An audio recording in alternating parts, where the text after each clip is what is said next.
บายดีกว่าร้านสบายดีตอนเสาร์วันพฤหัสเนาะวันพฤหัสวันที่3เมนโบตอนเสาร์วันพฤหัสเนาะวันนี้จะพูดสิพาของร้านมาเฮียนวีซ่ายังของร้านว่าวีซ่าภาษาลาวเนาะสักครู่บริภาคของร้านอ่านดนแล้วเนาะวันนี้เขามาอ่านก่อนเนาะเขาจะเข้าบทเรียนเนาะเขามาอ่านกันก่อนเนาะของร้านยังจืดอยู่บ่เดี๋ยวเขามาอ่านของกันก่อนเนาะเขาจะไปเข้าบทเรียนเนาะอ่านของกันเด้อก็ยังกอไก่ขอไข่คอควายงองัวจอจอสอเสือซอสางยอยูดอเด็ก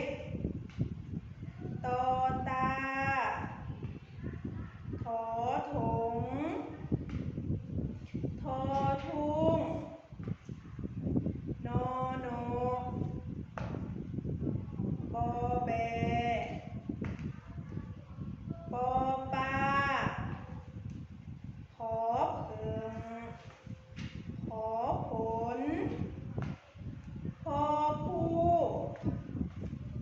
พอไผ่มอแมวยอยา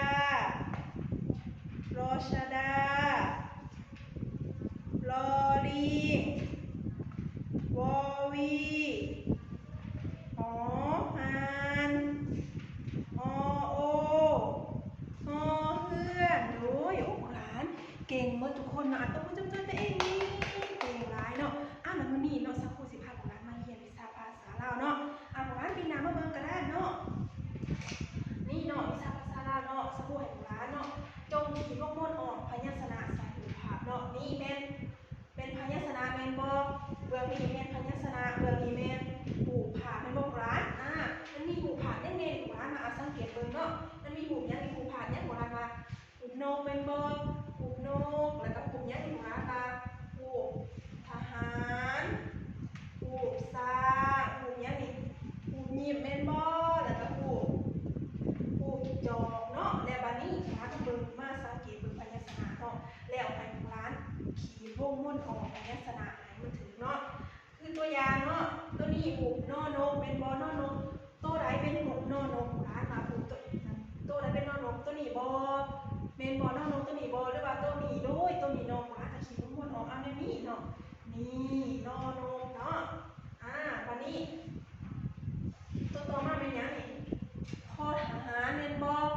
ทอทหารตัวไหนเป็นทอทหารตัวนี้หรือตัวนี้ระหว่างตัวหนึ่งกับตัวสองเลยได้โบราณนะหรือตัวนี้เนาะเป็นตัวนี้เป็นบ่โดยขีดออกตัวนี้เนาะขีดลงบนออกตัวนี้เนาะทอทหารเป็นบ่ทอทหารบัดนี้นี่แม่นหูเนี่ยโบราณหูสร้างเนาะหูสร้างนี้โบราณมาเบิ่งเนาะมันตัวใดเนาะมันเป็นตัวโซสาตัวโซสาตัวใดเนาะตัวนี้บ่ตัวนี้โดยขีดลงบนออกตัวนี้แต่ตัวต่อมาเนาะอันนี้เป็นยังเอิญเนาะหยิบหรือว่าย่อหยิบของร้านเนาะตัวนี้เป็นตัวนี้ของร้านตัวโดเด็กอันนี้เป็นย่อโดยตัวนี้เป็นย่อหยิบเนาะขีดลงบนออกมาเลยเนาะ